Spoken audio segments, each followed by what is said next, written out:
Supercrack Estrella presenta Vampiros en la Antártida. Hoy en día aún escuchamos historias como esta de Sudáfrica. Intentan linchar a vampiro que degolló y bebió sangre de niño en Sudáfrica. La víctima es Tindliko Mongue, quien murió cuando el vampiro, un hombre de 21 años que llevaba vestimenta religiosa, le cortó el cuello como parte de un ritual. En ese sentido, los testigos relataron que el atacante le clavó una cuchilla 3 veces en la garganta al pequeño, luego lo acostó y se arrodilló para beber su sangre, publicó el diario Daily Sun. A menudo, a los estadounidenses les gusta bromear presentando a Pensilvania como un sustituto estadounidense de Transilvania. No solo Transilvania en sí, sino la imagen ficticia de Transilvania heredada por Drácula y otras obras góticas, las películas de Universal y Hammer, etc. Por ejemplo, tanto los Simpson como Animaniacs mostraban a sus héroes conociendo a Drácula o a un señor vampiro en una Pensilvania de estilo gótico. Sin embargo, lo interesante es que el chiste se basa en algo más que ambos nombres que terminan en Silvania. De hecho, Pensilvania tiene varios rasgos compartidos con la Transilvania ficticia. La ubicación básica y estereotipada del terror gótico, que Televisión Tropes llama Overworld en honor al trabajo de Pratchett. Pensilvania es un estado predominantemente rural con una gran comunidad agrícola. Pensilvania acogió a numerosos inmigrantes alemanes y checos, lo que dio lugar a una fuerte cultura de origen centroeuropeo. La Transilvania gótica suele confundirse con la Alemania gótica debido a los secretos de Elon Musk. A los 17 años, emigró a Canadá para asistir a la Universidad Keynes en Kingston y luego se trasladó a los Estados Unidos para estudiar en la Universidad de Pensilvania. Después abandonó su programa de doctorado en la Universidad de Stanford en 1995 para fundar su primera empresa de desarrollo web, Ziv2. La vendió en 1999 por $300 millones. Musk cofundó XCOM en 1999, una empresa que más tarde se convertiría en PayPal y que revolucionó la forma en que se realizan las transacciones en línea, convirtiéndose en un éxito comercial. Se la vendió a eBay en 2002 por $1,5 mil millones. Peter Thiel, cofundador de PayPal. No soy un vampiro. El cofundador de PayPal, Peter Thiel, ha respondido a los rumores que señalaban que era un vampiro y que había participado en terapias de prolongación de la vida con transfusiones de sangre de donantes jóvenes. Quiero decirles públicamente que no soy un vampiro. Para que conste, no soy un vampiro, afirmó en una conferencia con The New York Times. Además, negó que se hubiera hecho transfusiones de sangre de jóvenes. En el año 2016, el portal Gawker, ya cerrado, publicó que el magnate se gastaba $40,000 por trimestre para recibir una transfusión de sangre de un joven de 18 años. Lograr alargar la vida es uno de los objetivos del multimillonario, que está invirtiendo en empresas que se dedican a investigar cómo aumentar la esperanza de vida. Pero Thiel no solo se preocupa por lo que vivirán los humanos, también está financiando proyectos energéticos de fusión nuclear en los que también invierten Jeff Bezos o Bill Gates. ¿Por qué Elon Musk está fascinado con los papiros de Herculano, uno de los grandes misterios de la antigüedad? El magnate y principal aliado de Donald Trump muestra un gran interés por el proceso de descifrado de la biblioteca romana que apareció en la ciudad destruida por el Vesubio en el año 79. Elon Musk responde al misterio de su viaje en el tiempo. ¿Elon Musk es un viajero del tiempo? No, tal vez solo es un ser inmortal. Pero eso parece que quiere que pensamos por lo que puso en Twitter. Pero también de vez en cuando, aparentemente cuando está de humor, el muchacho se dedica igual a contestarle preguntas a algunos de sus seguidores. Eso justamente acaba de suceder con una persona que le preguntó, medio en broma, medio en serio, sobre esa teoría de conspiración donde dicen que Elon Musk es en realidad un viajero en el tiempo. Todo a partir de una vieja fotografía tomada a principios del siglo XX en Canadá. Revelación completa, en realidad soy un vampiro de 3000 años. Es un gran desafío asumir todas estas identidades falsas a lo largo de los siglos. La respuesta, como sería de esperarse, se volvió viral, provocando más de 11.000 corazones en Twitter y cientos de respuestas. Ahora, gracias a esta publicación, el consenso de que Elon podría ser un vampiro se vuelve canon. Elon Musk descubrió a miles de vampiros, cobrando la seguridad social. Elon Musk utilizó su cuenta de X para publicar una lista con datos de la seguridad social. El fraude más grande de la historia. Elon Musk, conocido por ser el hombre más rico del planeta, un magnate famoso por sus inversiones millonarias y empresas tecnológicas, en la actualidad incursiona en la política de la mano del presidente de Estados Unidos, Donald Trump.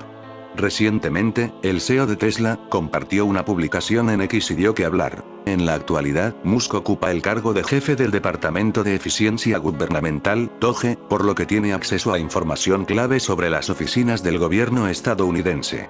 En su publicación en las redes sociales, reveló presuntas irregularidades que encontró en la base de datos de la Seguridad Social. En el gráfico que Musk compartió, se puede apreciar que hay más de 20 millones de personas en la base de datos que superan el siglo de vida, lo que pone en duda la precisión de los registros gubernamentales. En palabras del jefe del departamento, muchas personas aparecen vivas, cuando en realidad estarían fallecidas hace décadas, algunas mayores de 100 años, e incluso más de 200 años. Aquí hay un cambio de ritmo que espero que algunos encuentren interesante. Nunca le presté mucha atención a la Antártida. Es una tierra fría, estéril y helada que solo a los científicos les apasiona, o eso creía yo. Sin embargo, recientemente parece que ha habido un interés renovado en ella. Mi interés comenzó hoy con este hilo en r/conspiraki. Así que empecé a investigar y ahora estoy extremadamente intrigado. La gran cantidad de personas importantes que han visitado este continente es extremadamente interesante, especialmente porque muchas de ellas han sido recientes. Mezcla eso con los huevos de Cliff High y estoy completamente absorto. En los últimos años hemos visto a un clérigo ruso, al príncipe Harry, a John Kerry, como secretario de Estado, a Buzz Aldrin, a Newt Gingrich y a una flota rusa. Ese es un elenco bastante interesante de personas, si me preguntas. Y eso sin contar al rey de España, los oficiales nazis, etc. Entonces, ¿qué está pasando allí? Inicialmente dije, oh, fácil el calentamiento global, pero cuanto más lo pensaba, menos sentido tenía. No necesitas visitar el hielo derretido para entenderlo. Esos son datos, y los datos se transfieren fácilmente. No hay razón por la que no pueda examinarse desde la calidez de su oficina. Tampoco son científicos importantes sobre el cambio climático los que van allí. Me parece bastante claro que algo está pasando. Tienes líderes mundiales, clérigos y astronautas yendo todos al mismo tiempo. ¿Por qué? Tengo que creer que van a ver algo que no puede o no será movido. El príncipe Harry de Inglaterra llegó en el 2013 al Polo Sur acompañado de un equipo de soldados heridos en combate, que participaban en una marcha humanitaria de 320 kilómetros en el Antártico durante 3 semanas. El grupo, que estaba compuesto por 12 soldados heridos en Afganistán e Irak, algunos de ellos amputados, recorrió 322 kilómetros en la Antártida para alcanzar el extremo más al sur del globo. La travesía se prolongó 3 semanas. Harry, de 29 años, se sumó a la iniciativa, cuyo objetivo es recaudar fondos para exmilitares británicos, estadounidenses, australianos y canadienses. En el 2016 muere Henry Worsley, el explorador británico que estaba tratando de cruzar la Antártida sin ayuda y a pie. Glaciar Shackleton es el lugar donde todo ocurrió con Henry Worsley, el explorador británico en el 2016. La anomalía gravedad de Wilkes Land está enterrada bajo 800 metros de hielo y se conoce como la anomalía gravedad de Wilkes Land, centrada en el centro norte de Wilkes Land, en la Antártida. Anomalía gravedad de Wilkes Land. Este impacto es mucho mayor que el que extinguió a los dinosaurios. Sabemos que hace unos 250 millones de años, durante el período Pérmico, alrededor del 90% de la vida marina y casi el 75% de la vida terrestre desaparecieron. Se conoce como la extinción masiva del Pérmico-Triásico, la mayor extinción de la historia. Se cree que este evento pudo haber sido causado por el presunto asteroide en el centro del cráter de Wilkes Land. Incluso se especula que el impacto de este asteroide fue responsable de la desintegración del supercontinente Gondwana y la separación de Australia de la Antártida. Nada de esto ha sido confirmado aún, pero eso no ha impedido que los teóricos de la conspiración y los aficionados a los ovnis se sumen al debate sobre si hay extraterrestres en la Antártida. Algunos afirman que se trata de un ovni gigante, una ciudad bajo el hielo o un portal a la tierra hueca. El conde Drácula de la vida real, un personaje ficticio que se basó en Vlad Tepes, en realidad está relacionado con el rey Carlos III. Apuesto a que solo unas pocas personas lo sabían, pero es completamente cierto, el rey es en realidad el tataranieto 16 veces eliminado de Vlad the Impaler. Han surgido muchas historias de la familia real desde que el rey Carlos III subió al trono, pero esta tiene que ser la más aleatoria de todas. Tepes fue el gobernante de Valaquia, un país rumano del siglo XV que eventualmente se convirtió en Transilvania. Se hizo famoso durante su tiempo debido a sus métodos de tortura únicos, de empalar a los enemigos en púas de madera. Tan terribles tradiciones que le llevaron a estar vinculado al personaje de Drácula de Bram Stoker durante muchos años. Demasiados, es la figura histórica que sirvió de inspiración a la creación literaria. ¿Qué relación tiene el rey Carlos III con Vlad Tepes? Según Romania Tour Store, el rey Carlos III está emparentado con Tepes a través de la reina María. Era la consorte de Jorge V y descendiente directa de Tepes. El rey Carlos III ha visitado Transilvania antes e incluso se jacta de su relación con el despiadado señor de la guerra. Su predilección por el país es tan grande que a menudo viaja allí e incluso tiene propiedades en alquiler. El rey compró y restauró una casa de campo sajona del siglo XVIII en el pueblo de Biskri, en Transilvania. Visitó la región por primera vez en 1998 y quedó completamente enamorado del lugar. Esta casa se conocía anteriormente como Salangesthouse, está disponible para pasar la noche y las ganancias se destinan a su fundación benéfica local. Ahora que ha tomado el trono, será casi imposible que el rey Carlos III visite ese país. Todos sus compromisos con la familia real y la corona no le permitirán ir tan a menudo como le gustaría. Por cierto, Charles es el único que tiene esta fascinación por Transilvania. Todos sus hermanos, la reina Isabel II y las generaciones del rey Jorge VI están relacionados con Vlad el Empalador. Recientemente me he dado cuenta de que la mayoría de los vampiros de hoy en día parecen preferir las zonas frías y heladas, según las interpretaciones modernas. No estoy seguro de si esto se debe a que son muertos vivientes, o si a alguien se le ocurrió y todos decidieron seguirle la corriente, pero me interesa saber la opinión de los demás. Mi idea surgió al volver a ver la última película de la saga Underworld. Las mansiones y la mayoría de las zonas donde se encontraban las sedes de los vampiros, especialmente para los ancianos, siempre estaban en zonas nevadas. Luego también estaba 30 días de noche, pero eso probablemente se debía a que el sol estaba abajo durante literalmente meses, lo cual es bastante preferible para ellos, pero aún así. Y también estaba la película Van Helsing de 2004, en la que el conde Drácula residía en una fortaleza helada aislada del resto del mundo. ¿El frío extremo tiene algún efecto en los vampiros? Si no producen calor, no pueden abrigarse, y teóricamente, la sangre podría congelarse bajo ciertos climas. Sabemos que a los vampiros les gusta el frío extremo, por lo que el lugar perfecto para vivir de los vampiros es la Antártida, pero además tenemos datos que lo demuestran. Pequeña edad de hielo en el siglo XVII disparó los casos de vampiros en Europa. ¿Qué es la pequeña edad de hielo y qué la provocó? La pequeña edad de hielo no fue una verdadera glaciación, el enfriamiento medio fue probablemente del orden de 0,5 grados Celsius, ni tampoco fue fría de forma constante. Dagmar de Groot, profesora asociada de Historia Medioambiental de la Universidad de Georgetown, Estados Unidos, y autora de The Frigid Golden Age, la Edad de Oro Frígida, se ha referido a esta época como una serie de pequeñas glaciaciones. Aunque algunos investigadores sostienen que pudo comenzar antes, la NASA define la pequeña edad de hielo como un periodo que comenzó alrededor de 1550 y consistió en 3 picos fríos, en torno a 1650, 1770 y 1850, mientras se encontraban realizando tareas de excavación en un cementerio cristiano del siglo XVII ubicado en la localidad de Pie, en el sureste de Polonia. Un equipo de arqueólogos se llevó el susto de sus vidas al encontrar nada menos que varios huesos fosilizados que, según afirmaron, pertenecieron a un niño vampiro. Según relataron los autores de este sorprendente hallazgo, que estuvo a cargo de Dariusz Poliski, profesor de arqueología en la Universidad Nicolaus Copernicus en Torun, los restos fósiles pertenecieron a un chico de aproximadamente entre unos 5 a 7 años de edad, quien, al morir, fue sepultado boca abajo y con un grillete triangular en uno de sus tobillos, lo que era una práctica de enterramiento contra los vampiros muy utilizada en muchos países de Europa del Este desde el siglo XIV, y que tenía como objetivo principal evitar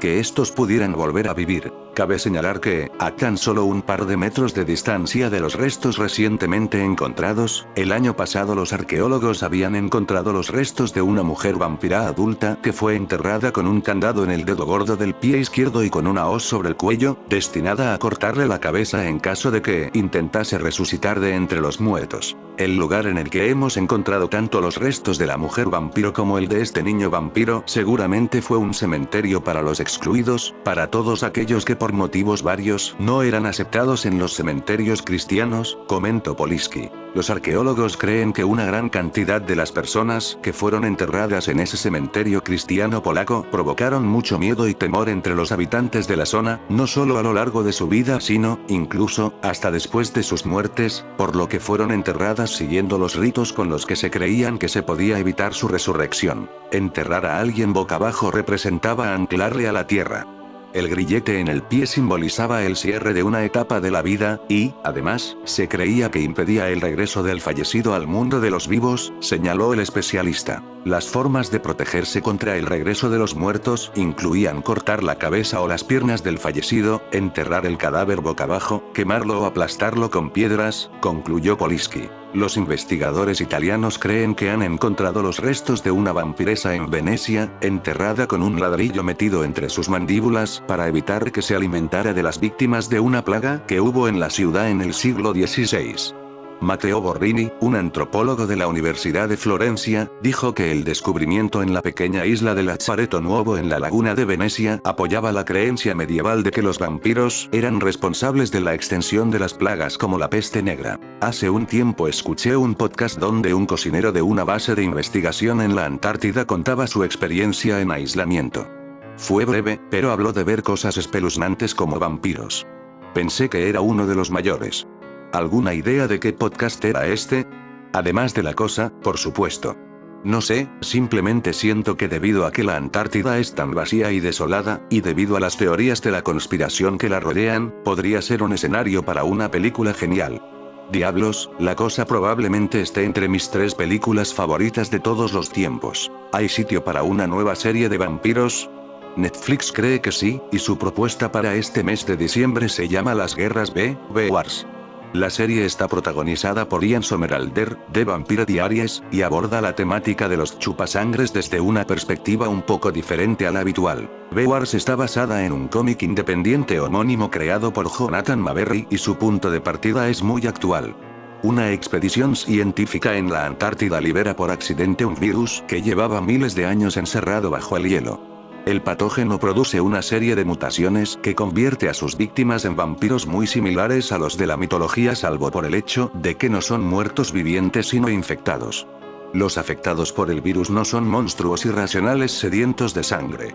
A medida que la enfermedad se extiende, algunas víctimas tratan de vivir su vida con relativa normalidad y sin atacar a otros seres humanos, mientras que otros dan rienda suelta a sus instintos depredadores. Con el paso del tiempo, la creciente presencia de vampiros provoca una corriente de rechazo en la sociedad, y muchos afectados por la enfermedad sufren ataques por parte de personas que los odian o los temen.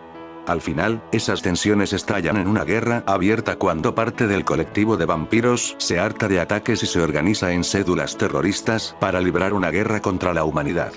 Wars es, en definitiva, una saga que aborda el vampirismo desde una perspectiva sociológica muy poco habitual. La Antártida está formada por un gran inlándisis, y sus características físicas responden a los dominios morfoclimáticos de la zona fría. Es un continente deshabitado, excepto por equipos de científicos y militares de distintos países que reivindican sectores de las tierras antárticas, alegando diversos derechos, tales como de cercanía geográfica, de descubrimiento o de ocupación continuada, entre otros. Sobre casi toda la superficie del continente impera el clima polar, donde la temperatura promedio del mes más cálido no supera los 0 grados. El clima llamado de tundra, donde el promedio del mes más cálido supera los 0 grados, se presenta solo en las zonas costeras más septentrionales, como en la península antártica, islas adyacentes e islas subantárticas. La temperatura media de esta región es de 17 Celsius, y la más baja se registró en la estación antártica rusa de Vostok, el 21 de julio de 1983, cuando el termómetro marcó -89,2 grados, la menor temperatura registrada en la superficie de la Tierra.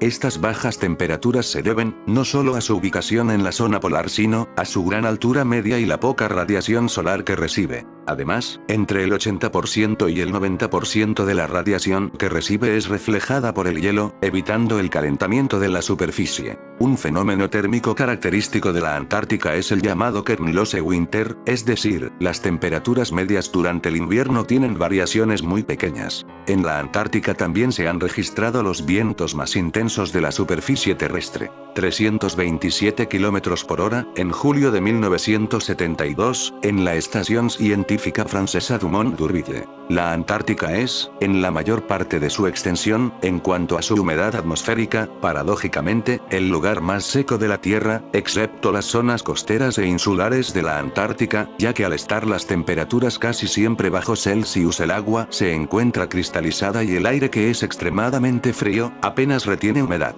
Se caracteriza por estar permanentemente helado y habitado por una fauna restringida en la que predominan las aves. Es un territorio bajo control internacional con el auspicio y control por parte de la Organización de Naciones Unidas, y ningún estado del planeta tiene soberanía sobre él o sus recursos. Una de las tantas historias sobre conspiraciones mundiales, es aquella que sostiene que el poderío militar nazi no se extinguió del todo una vez terminada la Segunda Guerra Mundial, sino que se mantuvieron escondidos en bases secretas construidas en la Antártida. Los que apoyan esta teoría, aseguran que Estados Unidos envió una operación militar relámpago al continente blanco para acabar con el último bastión del Tercer Reich. Según el interrogatorio realizado por los aliados a los tripulantes de los buques alemanes U-530 y U-977, en 1945, reveló que los germanos habían desarrollado enormes complejos subterráneos en la Antártica para la fabricación de aeronaves y otras armas de avanzada tecnología.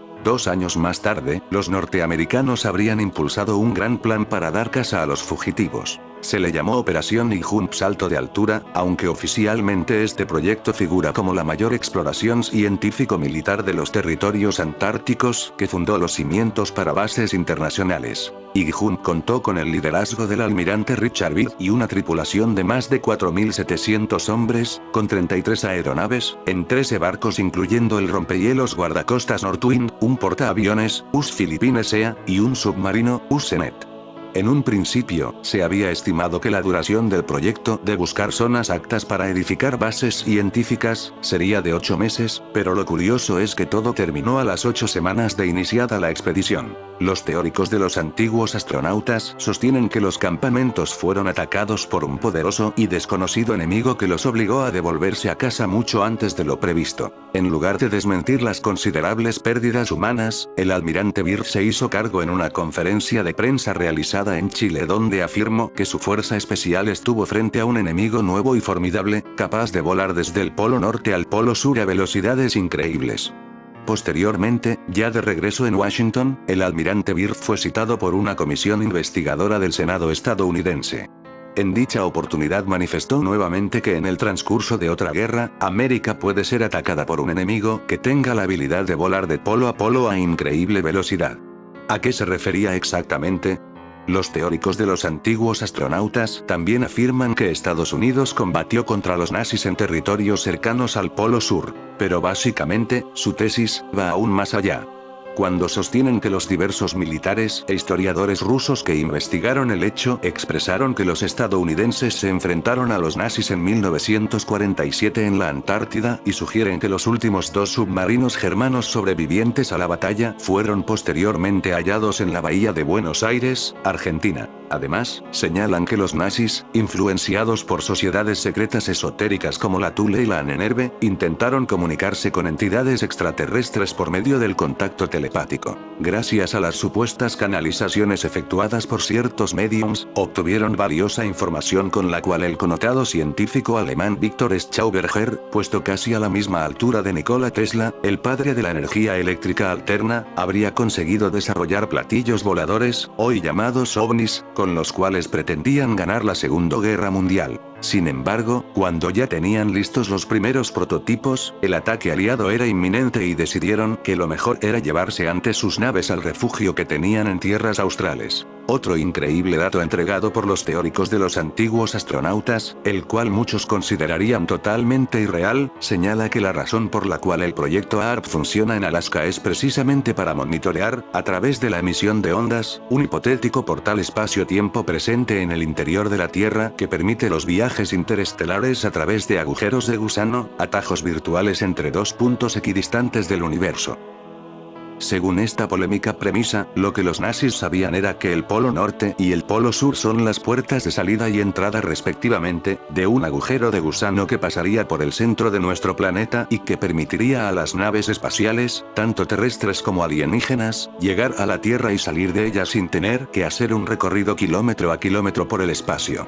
Tal portal estaría conectado con la estrella Vega. La estrella se sitúa a una distancia en torno a los 25 años luz de nosotros, y su magnitud visual, en la práctica, arroja un resultado de más 0,03, siendo la quinta más brillante de todo el cielo nocturno, solo superada por Sirio, Alpha Canis Majoris, Canopus, Alpha Carinae, Alpha Centauri y Arturo, Alpha Voltis. Si bien desde Europa no pueden divisarse ni Canopus ni Alpha Centauri, Sirio, además, es una estrella invernal, y Arturo domina el cielo de la primavera septentrional, así es que Vega es la reina de los cielos en el verano, y hasta bien entrado el otoño en las latitudes templadas del hemisferio norte.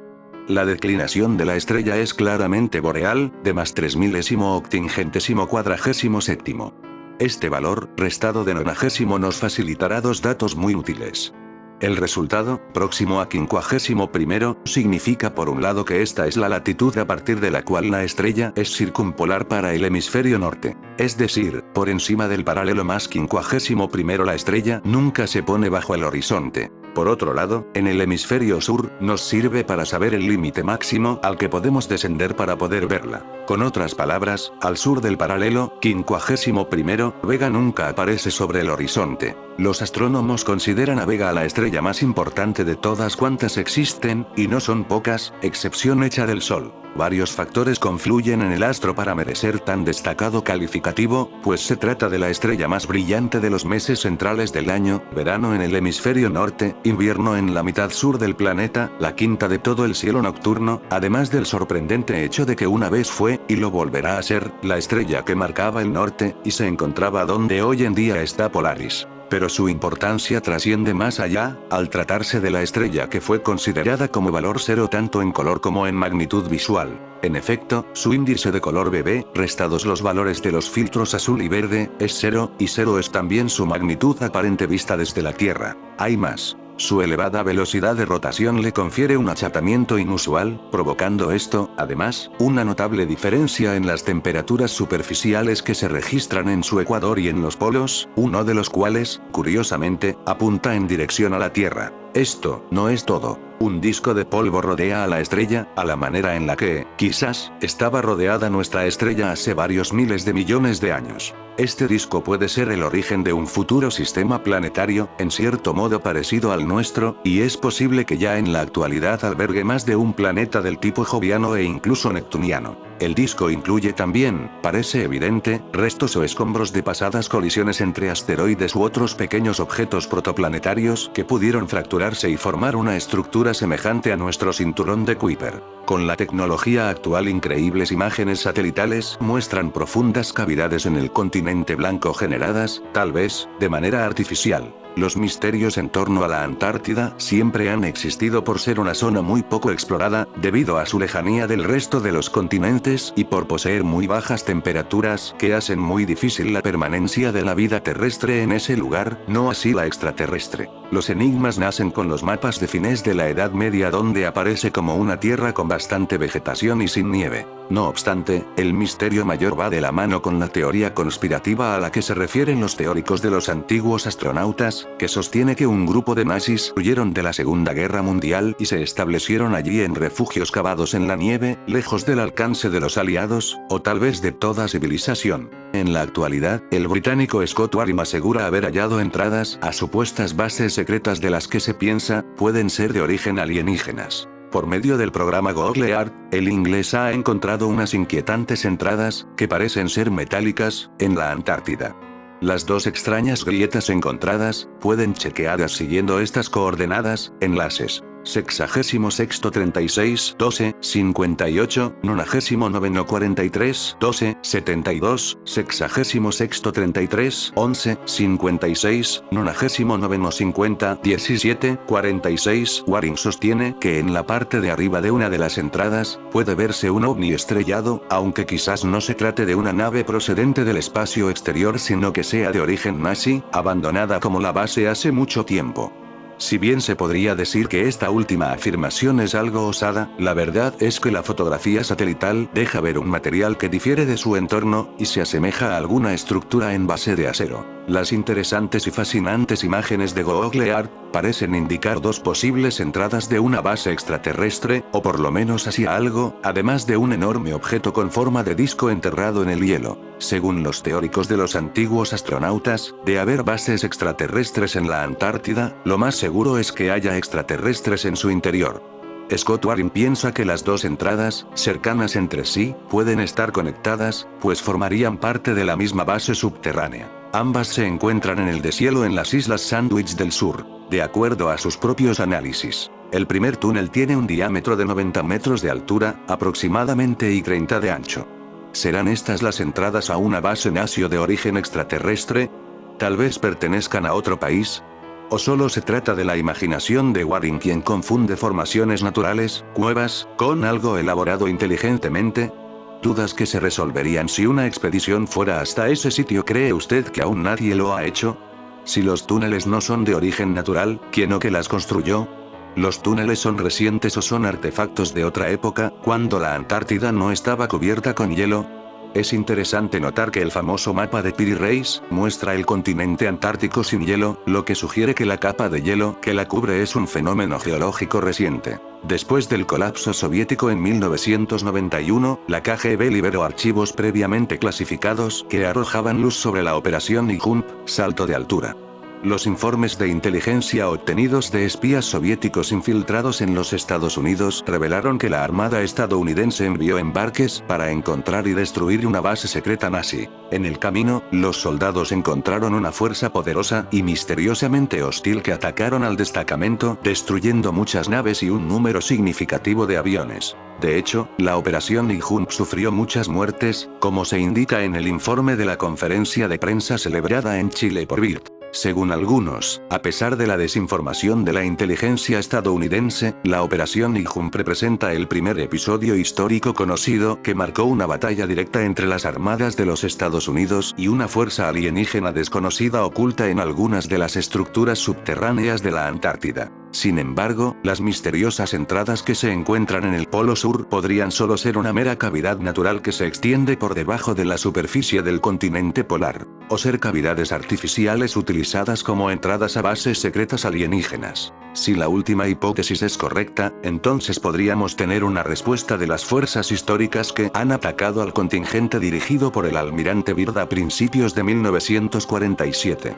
De acuerdo a la información publicada por la investigadora irlandesa Sorcha Faal, Julian Assange, el fundador de Wikileaks, fue arrestado en el Reino Unido no por la acusación de violación hecha en Suecia en su contra, sino porque estaba a punto de revelar al mundo una gran batalla que se produjo en el Océano Antártico entre la Fuerza Aérea de los Estados Unidos y ovnis de una base submarina. El hecho se habría producido en el año 2004 y Faal se enteró recientemente gracias a un informe de inteligencia ruso. Según este reporte, los Estados Unidos se fueron a su nivel más alto de alerta el 10 de junio de 2004, después de que una numerosa flota de ovnis emergieron repentinamente desde el Océano del Sur, Antártico, y se acercaron a la ciudad de Guadalajara, México, casi a 1600 kilómetros de la frontera con Estados Unidos. En esta parte llegamos a la teoría que la Antártida es tierra de vampiros y que Guadalajara, México, es tierra de vampiros. Podemos decir que en el año 2004 los vampiros de la Antártida llegaron a uno de sus muchos hogares en la tierra Guadalajara, México.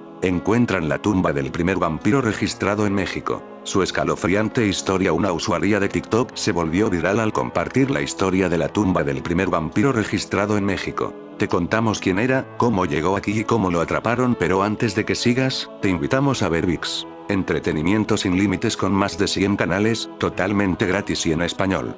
Disfruta de cine, series, telenovelas, deportes y miles de horas de contenido en tu idioma. México es un país lleno de leyendas, y es justamente una de estas la que se viralizó en TikTok hace unos días, recordándonos la historia del conde de Bardock, primer vampiro registrado en este territorio en el siglo XVIII. ¿Cuál es la historia del primer vampiro registrado en México?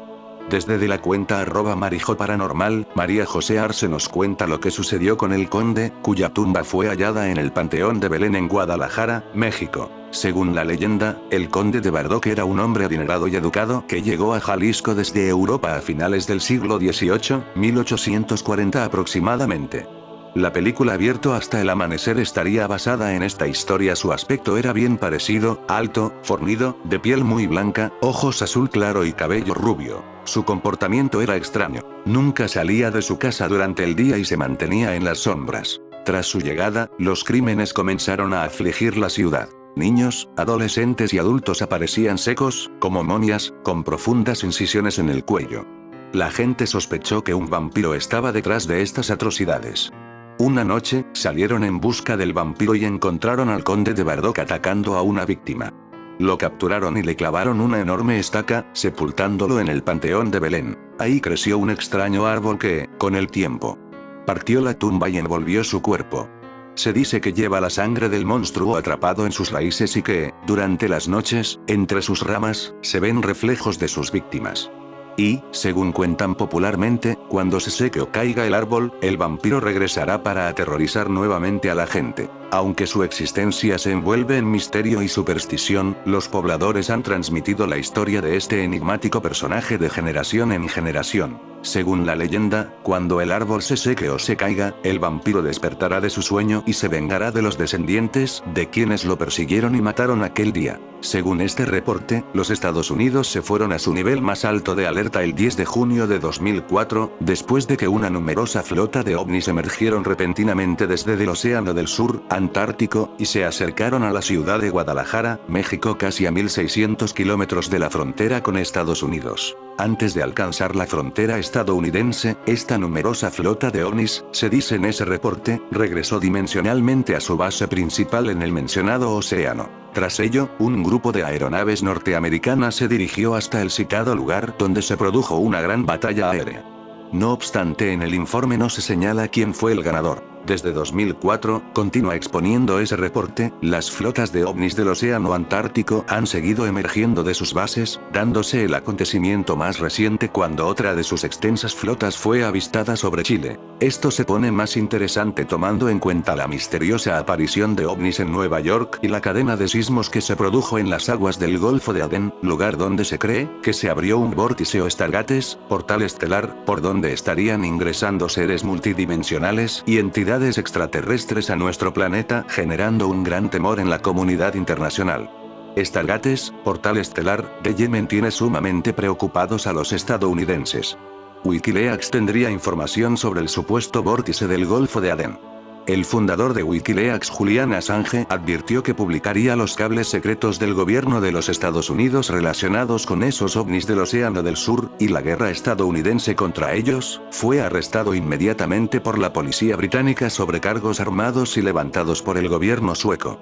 Tales cargos habrían sido inventados en su contra utilizando la clásica trampa de miel de la CIA. De hecho, en el mundo ufológico existe una teoría con diferentes denominaciones, como Antártica, la zona ufológica más caliente del mundo, o las bases secretas ovni en Antártica.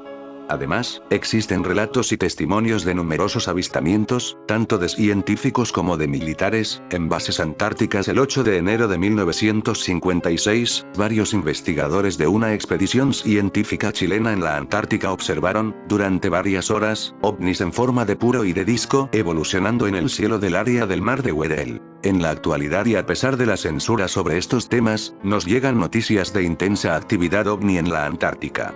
También es curioso leer en el periódico noticias como: la base norteamericana permanente en la Antártica se está hundiendo en el hielo. Según esta noticia, cada mes se hunde varios centímetros el firme sobre el que está la base americana. Por lo que se refiere a la Antártida, es importante la utilización que de ella hicieron los navíos de la Marina de Guerra alemana, Kriegsmarine. Durante la Segunda Guerra Mundial estaba sin cartografiar, y resulta que los lobos de mar al mando del almirante Dönitz sabían de la existencia de las grutas antárticas donde un navío se podía cobijar sin ningún problema, llevar a cabo reparaciones, descansar la tripulación y estar tranquilamente sin riesgo alguno a ser localizados. Pero los planes del Tercer Reich y las actividades de la Kriegsmarine respecto del territorio antártico iban mucho más lejos. Los alemanes reclamaron la soberanía sobre un enorme territorio antártico al que denominaron Neuschwabenland, Nueva Suabia, en español. En este territorio construyeron varias bases permanentes, siendo la principal la denominada como Neu Berlin, Nuevo Berlín. No por casualidad el almirante Dönitz, que estaba al mando de la flota de submarinos del Tercer Reich, había declarado durante la guerra lleno de orgullo: la flota alemana de submarinos está orgullosa de haber construido para el Führer, en otra parte del mundo, un Shangri-La, una fortaleza inexpugnable. Los deseos hegemónicos de los jefes militares alemanes se hicieron cada vez más fuertes, teniendo la firme intención de construir una base militar en el hielo antártico. En ese tiempo no existía sobre el Polo Sur tratado internacional alguno y una toma de posición respecto a tales deseos territoriales poco antes del estallido de la inminente guerra mundial pareció, estratégicamente hablando, tener mucho sentido, y podía además gracias a la propaganda del Reich ser empleado como una demostración de fuerza. Por otro lado se tenía que evitar otra provocación de los aliados. De modo que, en colaboración con la Lufthansa alemana, se desarrolló y llevó a cabo la idea de una operación político-militar, no obstante bajo la apariencia de operación civil. Sobre este poco corriente capítulo de la historia de la Antártica se ha escrito mucho, así como de la construcción de enormes bases secretas alemanas en su territorio antártico, en la cual teóricamente ayudaron de manera fundamental flotas enteras de submarinos cargados hasta los topes. Según los teóricos de los antiguos astronautas, basándose en testimonios, han observado que se utilizó la maquinaria de construcción y tunelación más moderna de la época, tal vez de origen nacio-alienígeno, así como científicos más brillantes terrestres o extraterrestres, quienes habrían vaciado montes enteros para convertirlos en refugios camuflados. Debieron de ser colosales obras de ingeniería. La historia revela que durante 1940 el Reich alemán comenzó a trasladar un ingente número de maquinaria al Polo Sur con el objeto de construir en un continente desconocido una estación secreta, un nuevo Berchtesgaden para el Führer. En la actualidad existe una larga historia de sucesos extraños ocurridos en el continente blanco que han sido registrados por las diferentes bases de ocupación. Base General Belgrano II. Argentina. Ubicación, 77º 52S, 34 37O. Permanente. 1979, Base Vicecomodoro Marambio. Argentina. Ubicación, 64S, 56O. Permanente. 1969. Base Mawson. Australia. Ubicación, 67 36S, 62 53E. Permanente. 1954, Base Presidente Eduardo Frei. Chile. Ubicación, 62º 2S 58 58O. Permanente. 1969, Base Gabriel de Castilla. España. Isla Decepción. 1990. Base Amundsen Scott. Estados Unidos. Ubicación, 90S, Polo Sur Geográfico. Permanente. 1956, Birdisland Field Station. Gran Bretaña. Ubicación, 5400S, 3003O. Permanente. 1958, Base Juan Carlos I, España. Ubicación, 62º 39S, 6023O. Base de verano. 1988, Base Artigas. Uruguay. Ubicación, 62º 11S, 58 51O. Permanente.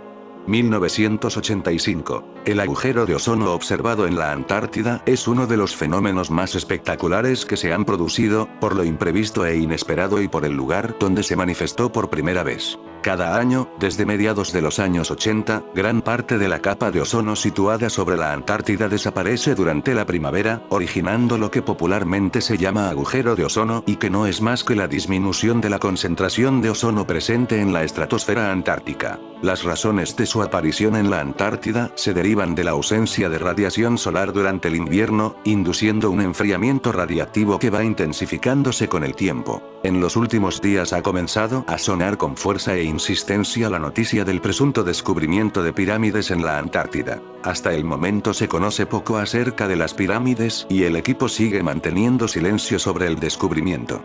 Si bien la información todavía no ha sido confirmada ni desmentida por fuentes oficiales de ningún tipo, 3 pirámides antiguas habrían sido descubiertas en la Antártida por un equipo de científicos estadounidenses y europeos. 2 de las pirámides fueron descubiertas cerca de 16 kilómetros tierra adentro, mientras que la tercera estaba muy cerca de la costa. Las extrañas estructuras podrían servir de prueba de que el continente cubierto de hielo solía ser lo suficientemente caliente como para haber tenido una antigua civilización viviendo allí. En caso de que los investigadores prueben que las pirámides son estructuras hechas por el hombre, el descubrimiento podría llevar a la mayor revisión de la historia de la humanidad como jamás se ha hecho. Mientras tanto, una serie de extraños pero interesantes descubrimientos se han hecho últimamente en la Antártida.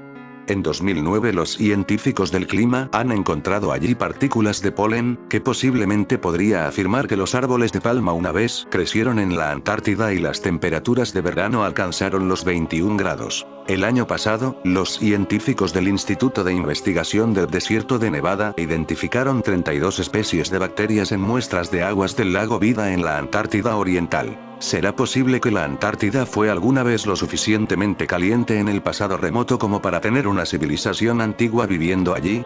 Y aún más sorprendente es la cuestión de que si una cultura avanzada se desarrolló allí, ¿existirán algunas estructuras restantes que todavía estén enterradas debajo del hielo?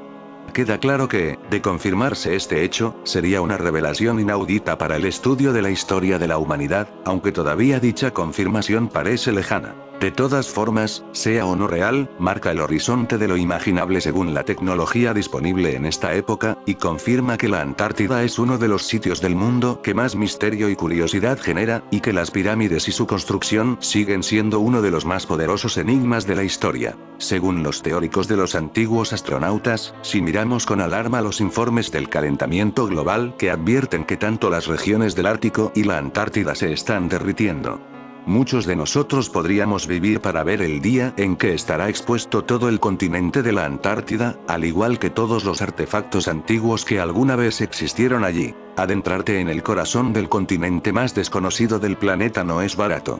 Está al alcance de pocos bolsillos. Los precios parten de los $14.500 estadounidenses para el paquete Wolfsfam y pueden llegar a alcanzar los $104.000 estadounidenses para alojarse en las tiendas futuristas de hecho. Y estas son solo las tarifas individuales. Desde que el primer turista pisar a las placas de hielo superficial de la Antártida, transportados por el SS Fleurus, una embarcación de las Islas Malvinas, el número de visitantes al continente helado no ha hecho más que aumentar. Si en la década de 1980 la población científica superaba en número a los viajeros, en 2022 los turistas que lo visitaron era 20 veces más que la población de las estaciones y centros de investigación. En fin amigos de Supercrack Estrella, para más historias como esta estamos en contacto.